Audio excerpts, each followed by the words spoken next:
This is the last known footage of Christie Wilson. She's 27 years old, a regular at a casino, a pro who knows how to count cards. But look closely, she's being followed. When she sits beside the strange man at his table, everything changes. Christie becomes disoriented. She starts acting weird, completely out of character. It's as if she's losing her mind, but Christie only had one drink that night. This one. What she doesn't know is that her drink has been spiked. The man leans in too close. Christie shifts uncomfortably, but he doesn't back off. In the parking lot, CCTV captures him grabbing Christie as she pushes him away. The young woman is unaware that the man beside her has already kidnapped and killed people before. And on that night, Christie Wilson disappeared. The surveillance cameras have captured her leaving the casino with an older man. Her family is understandably frantic, and her parents. We really need to know, is she dead? Is she alive? We just want to bring her home. But Debbie, Christie's mother, will stop at nothing to find her missing daughter, even if it means uncovering the horrifying truth hidden behind a series of gruesome crimes and murders, all linked to the very same man who went after Christie that night. I want my daughter back, and I want her back now. I may be 5'1" and blonde, but they've just met a barracuda, and the fight's on. On October 4th, 2005, Christie Wilson was on the phone with her mother. Christie liked the holidays and Halloween was coming, and she had this cat that she dressed up in this Halloween costume, and she sent a picture of the cat with the costume on. She also had some good news to share with her mother. Following massive layoffs in the tech company she had been working at, Christie had been unemployed for a little while, but was recently picked for a new job interview, coming in just 2 days. She was so excited, and we were so happy for her. She was going to start fresh, and that was her goal. Christie was still living in and out of her ex-boyfriend's apartment. Her new job would be in San Francisco, and the young woman was excited about moving, although there'd be one place she'd miss. On the outskirts of Sacramento was her playground, a casino where she'd made tremendous amounts of money playing blackjack, the Thunder Valley. Christie was extremely analytical. I mean, just naturally analytical, and she enjoyed blackjack. She knew how to count cards. Blackjack is a game of skill as much as chance, where players try to get as close to 21 as possible without going over. Christie had learned to count cards and always knew when the odds were in her favor. She'd often earn upwards of $5,000 a night playing at the Thunder Valley. Later that evening, Christie headed to the casino to play one last time before leaving for San Francisco. Around 10:30 p.m., she called her ex to tell him she was about to leave. However, Christie never returned to the apartment. The next day, he tried to reach her 72 times. This is the last voicemail he sent her. It's now been 24 hours since I talked to you last, and I'm worried sick about you. It was 10 p.m. on October 6 when Debbie and her husband received a phone call that would change their lives forever. Our phone rang at 10 o'clock at night. Danny had told my husband that Christie went to Thunder Valley Casino, and that was the last anybody saw her for. He wanted to file a missing persons report. It had been 48 hours since Christie's disappearance. The police explained that because she was an adult, they needed proof she hadn't left on her own accord, and the fact that Christie was tackling depression at the time didn't help their case. She just was in a vicious downward spiral of just feeling like, life just wasn't good. I said, look around. Look at everything that you have. Look at everything you've accomplished. You're beautiful. You've got a great personality. And it seems her mother's words resonated with her because the young woman had already begun taking steps to get herself out of her predicament. This came in the mail. So she was serious about doing something about depression. Tapes and CDs, coaching videos, attacking anxiety, depression. I mean, this is the kind of gal she is. She wasn't going to just sit back and say, woe is me. But amongst her belongings, Debbie found something else. Dozens upon dozens of notebooks filled with her daughter's handwriting, all of which centered around a single subject, blackjack strategies. It was hard to admit, but maybe Christie's passion for gambling had slowly turned into an addiction. How often do you think she went to the casino? More often than I think I would even imagine. This was when it clicked for Debbie. Christie's ex-boyfriend told her that she left the casino around 10:30 p.m. But what if the game got the better of her? What if she stayed? And what if something sinister happened while she was still inside? The next morning, the cops called us back and said, Mrs. Boyd, we have located Christie's car. It's in the parking lot of Thunder Valley Casino. At the time, the Thunder Valley CCTV network had over 700 individual cameras. The casino staff needed some time to identify, gather, and copy all the tapes needed for the investigation. So, in the meantime, detectives followed up on Debbie's intuition. She told them if Christie had truly left on her own, she wouldn't have left her pet behind. And sure enough, not only was her cat still there, but so was her luggage, medication, and other personal effects. Now convinced something was wrong, police returned to the casino and began reviewing the surveillance footage. At first, everything seemed normal. Christie arrived right before 7 p.m., withdrew cash from the ATM, exchanged it for chips, and sat at a blackjack table. She was winning as usual. Then, they noticed something, or rather, someone. A short, stocky man with black hair stood near the slot machines, watching her. After a while, he sat at another blackjack table. Christie switched tables a few times before ending up beside him. The man, who appeared to be twice her age, acted friendly, high-fiving her and patting her on the back every time she won. However, casino staff familiar with Christie later reported that her behavior changed after she joined the man's table. She started losing more, acting completely out of character, and became visibly disoriented. When her stepfather, San Jose Police Sergeant Patrick Boyd, got to review the tapes himself, he confirmed that this behavior wasn't like her at all. She was being a real jerk at the time, from what I understand. And by watching, I could only see her physical action, couldn't hear her words. And I could see the way her body got rigid and how she had moved differently. And I really wanted to look hard into this. And you had that gut feeling as both a police officer and as a parent, something really majorly wrong. The man's actions became more intrusive. He wrapped his arms around her, touched her legs, and leaned in uncomfortably close. By 11 p.m., 5 hours into her stay, Christie finally pushed him away and left the table. Footage showed her calling her ex-boyfriend. This is when, according to her ex, she said she was about to leave, but instead, she returned to the table and continued playing. As time passed, it became clear Christie was intoxicated, despite having had only one drink that night, offered by the man. By 1 a.m., tensions escalated when Christie got into an argument with a dealer. When security intervened, he stepped in, insisting he would escort her out of the casino himself. However, as they walked toward the exit, his behavior turned more predatory. He grabbed her, pulling her close as she repeatedly pushed him away. The footage only became more troubling as the minutes passed, until they both vanished, out of the camera's range and into what the investigators called the black hole. She enters the black hole, and she never exits that particular area again. The camera goes on its rotation. And so for a period of time, we couldn't see what happened. After Patrick shared the details concerning the CCTV with Debbie, the desperate mother was at a loss. What happened that night? Who was that man? Why did Christie act this way? Where was she now? But one question consumed her above all else, the one she asked during one of her first public addresses since her daughter's disappearance. We really need to know, is she dead? Is she alive? We just want to bring her home. Debbie wasn't the only one feeling overwhelmed. The police couldn't investigate everything at once, so they focused on what mattered most, finding Christie. A massive search began in the field surrounding the casino. Debbie and Christie's sister joined in, but 3 days had passed since she vanished, and the family couldn't help but think they might already be too late.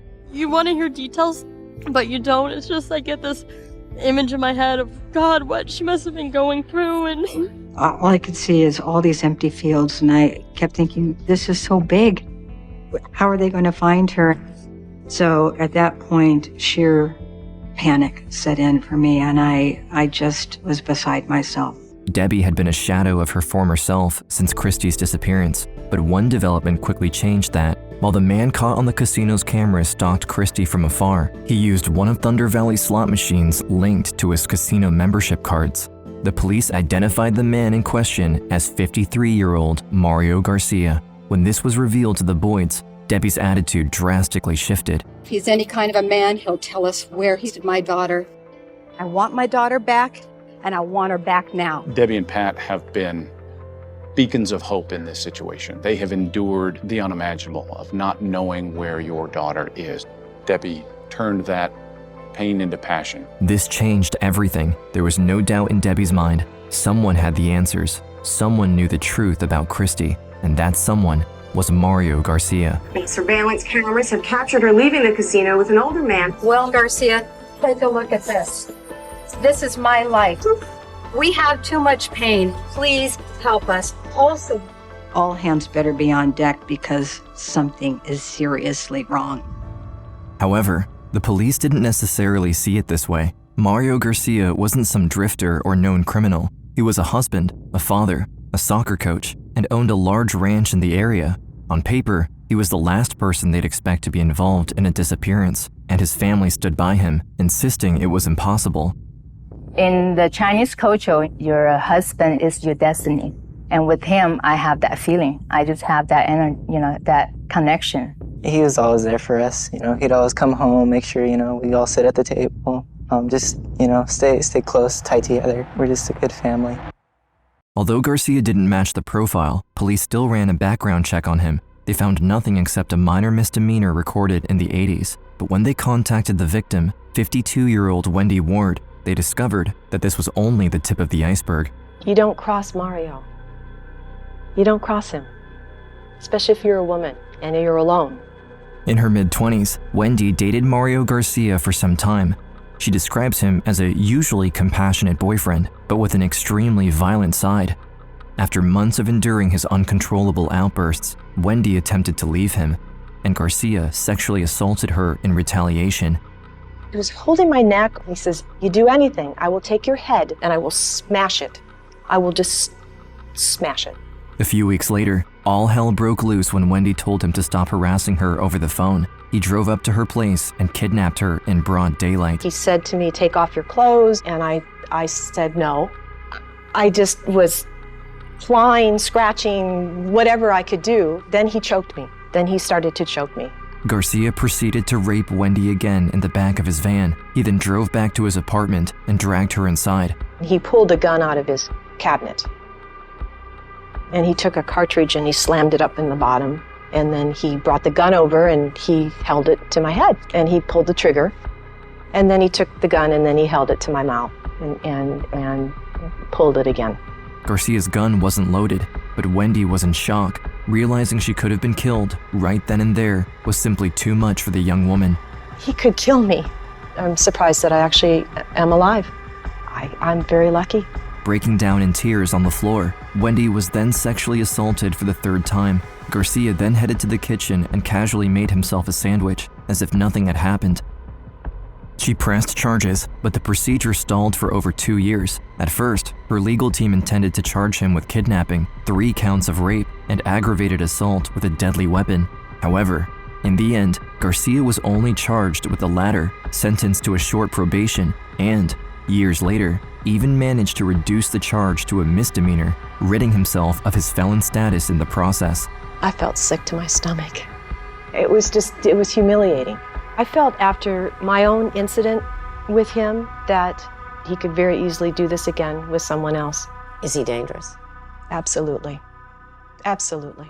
Garcia's past wasn't as clean as he would have people believe, but what shocked the detectives most was that Wendy wasn't done yet. Following up on her own violent history with Garcia, she went on to tell them about Lynette Smith, the man's next girlfriend.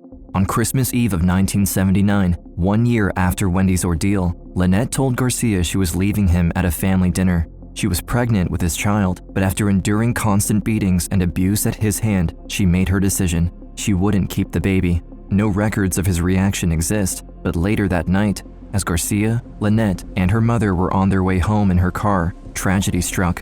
We do not know what happened inside or even who was driving, but something went wrong when the vehicle passed by the Oakland estuary. Eyewitnesses reported seeing the vehicle pull over on the side of the road, reverse to face the water, and suddenly accelerate through both lanes, plunging straight into the estuary. Police arrived almost immediately. Garcia was still in the water. There was no sign of Lynette or her mother.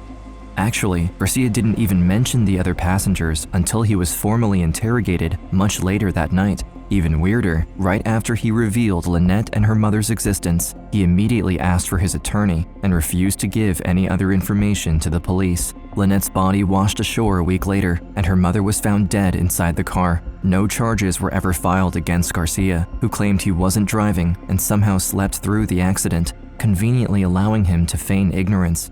The detectives were stunned. Their once presumed innocent suspect was now not just a violent rapist, but also an alleged murderer. When asked how she knew all the details, Wendy explained that Lynette's brother, who had been a childhood friend of hers, reached out to her years ago. When she casually asked how his sister was doing, she was baffled by the revelation. I said, yeah, she was killed in a car accident involved with this guy named Mario Garcia. Mario Garcia. It goes beyond disbelief. She says, I used to date him. I was involved with him. I have rape charges against him. Following the detective's discussion with Wendy, Garcia was arrested. Unfortunately, without CCTV footage of what actually happened to Christie, the police still had no concrete evidence against him. But that didn't matter to Debbie. After speaking with Wendy and hearing her story's horrific details, the distraught mother knew she had to do something. No matter what it took, Debbie would see to it that Garcia paid for his crimes. It's really emotionally ripped me apart. The thought of him getting off on this case once again scares the living daylights out of me for every woman. Every woman. With Garcia in custody, detectives immediately noticed the cuts and scratches covering his face and lower neck. His left eye was also swollen and bruised. But when questioned about his injuries, the suspect quickly came up with the story. I think it's Maxine here. I had a little accident with the tractor in the tree and got poison oak on my face. The day after Christie's disappearance, Garcia showed up to work late and left after just an hour. Unusual behavior for a manager. His employees confirmed he already had the scratches when he arrived, but an ER doctor who sat across from him and Christie at the casino the night before couldn't recall seeing any. Did he seem to have any injuries on his face? I didn't see any injuries, no. And I'm reasonably good at making those kind of observations because that's what I do for a living. This blew up Garcia's alibi. There was no logical reason he'd been out clearing trees in the middle of the night. However, one major issue remained. If Debbie wanted justice, they would have to go to trial without a body, and detectives had yet to uncover a single clue about Christie's whereabouts. Instead, they focused on the gap in the parking lot surveillance footage, the so-called black hole. The lot's cameras rotated on a 3-minute and 41-second cycle, briefly leaving certain areas unwatched. Garcia's car was barely visible on another feed, only its taillights were in the frame. Whether by chance or design, he had parked in some sort of blind spot. But detectives still found something. Garcia was driving a Toyota Camry, and in the early 2000s, these models had an unusual feature. Their lights would flash in quick succession, depending on how many doors were opened. For over 3 minutes, the secondary feed actually gathered 4 flash sequences, meaning that every door was open. And just before the rotating camera swung back, he drove off. But instead of heading home, as he later claimed, he went to the opposite direction. During that period of time, I believe that she was incapacitated in some fashion and probably laid in the backseat. Garcia had been lying every step of the way, and now Debbie, Patrick, and the state prosecutor were ready to take him to a trial without a body, a first in North Sacramento legal history. Without Christie's remains or a murder weapon, everything would hinge on circumstantial evidence. Convincing a jury beyond reasonable doubt would be far from easy. When I was learning all this, I said, no, he's not going to beat this. We've got to be sure that this guy, in all of his arrogance, does not escape. You're not fooling anybody, and especially not me. And I will continue to pursue you and pursue you and pursue you. The trial began on September 25th, 2006, a little over a year after Christie's disappearance. In front of the court, Wendy Ward met with Debbie and her family for the first time, and she remained by their side for the entirety of the procedures. I couldn't stop hugging her. I just wanted to just hold her and hug her and all the family. I felt like Christie wanted me to give her a hug. I just did. During the trial, the prosecution showed the CCTV footage to the jury, but this time it carried even more weight. Police had uncovered new evidence on Garcia's computer. After Christie's disappearance, he searched extensively for information on date rape drugs. He was reading through, once ingested, how long does it take to leave your system?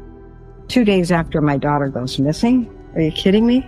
He slipped something in her beverage because the behavior that she exhibited while at that blackjack table over the course of time, it was not her.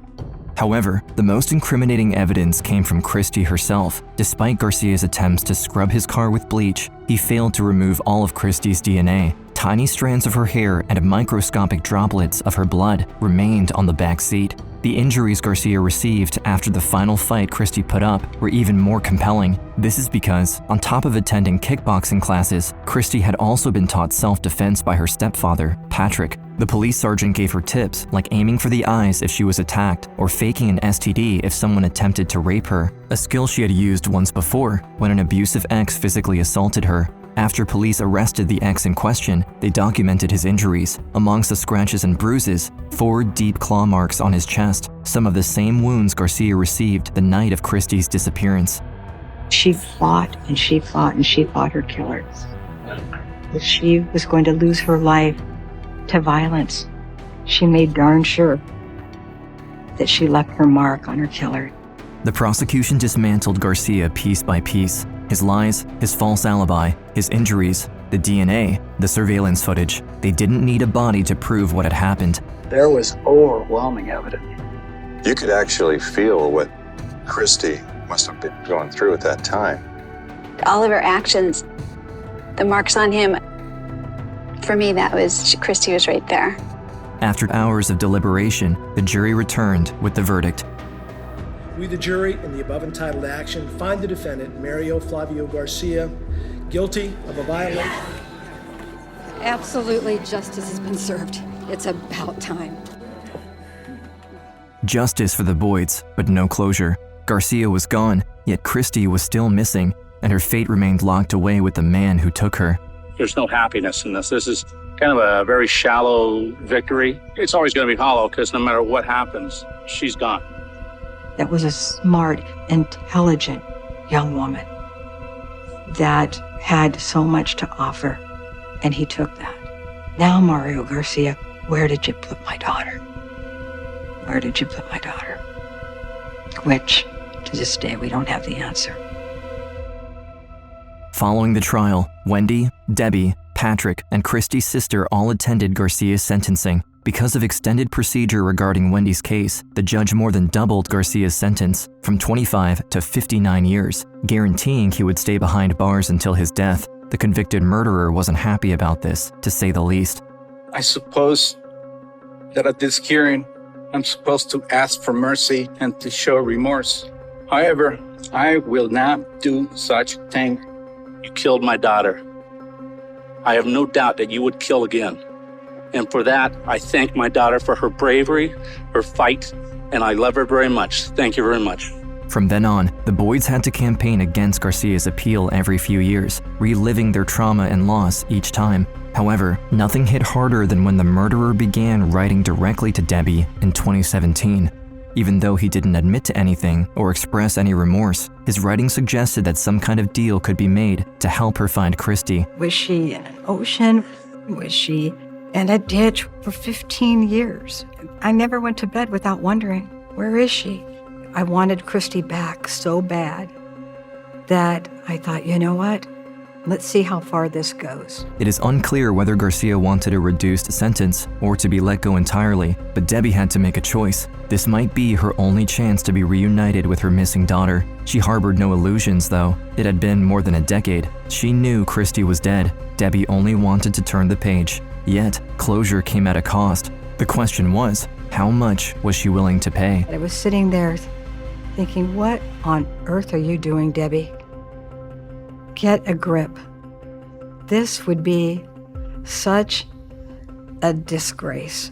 He will not use my daughter's body as a bargaining chip. At this point, all hope seemed lost for Debbie and Patrick. Still, following Garcia's failed plea attempt, detectives revisited the case, re-interviewing key people, especially his wife and now grown children. Their views on Garcia had shifted. They no longer defended him. In fact, his son, Chris, shared something new, something he had never fully understood before. A few days after Christie vanished, Chris had a big soccer game. Garcia, his coach, had never missed one before, but that day, when Chris went to get him, he found his father working on his tractor, far from their house. He was frantic and disheveled. When Chris asked if he was coming, Garcia barely looked up. "I'm not coming," he muttered. Back then, Chris didn't think much of it, but knowing everything that went down afterward, he wasn't so sure anymore. During their initial search in 2005, cadaver dogs scoured Garcia's 5-acre property and found nothing. But with the location pointed out by Chris in mind, detectives returned with a ground-penetrating radar. It didn't take long before it picked up something buried deep beneath the soil. They started digging. 20 feet down, they uncovered a bone. They needed confirmation, so an archaeologist was brought in to determine whether it was human or not. He's like, "You're not close enough." I said, "Oh yes, I am."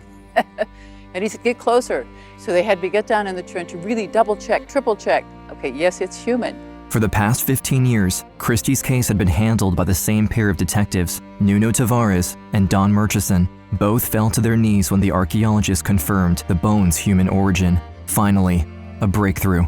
As the excavation continued, their team discovered an entire skeleton, and forensic experts quickly identified it as being Christie's. The bones revealed that she had broken her hand and nose, confirming she fought back against Garcia before he killed her. Later that night, the two detectives visited Patrick and Debbie to announce to them that their daughter's body had finally been recovered. I remember her that night saying, "Is it okay to be happy or joyful?" She kept looking around going, "Is that okay?" We didn't know whether we should open a bottle of champagne. There was just a lot of hugs, some quietness, sometimes just sitting there, letting it sink in. The following day, Debbie and Patrick broke the news to the rest of the world and properly thanked the detectives who had never stopped looking for their daughter for the past 15 years. Today is a day that absolutely reflects some of the greatest level of perseverance in police work that a victim's family could ever ask for. They brought two people home. They brought my daughter home. They brought my wife home. Debbie was finally free. On the anniversary of Christie's passing, she had her remains cremated and finally put her daughter to rest. We can grieve the way that we should have been able to grieve 15 years ago. There's a peace about that. I was so blessed to be her mom for 27 years, and that I will carry with me forever. But Christie's death left wounds far beyond her immediate family. Her best friend, Tiffany, took the stage at a memorial held in her honor.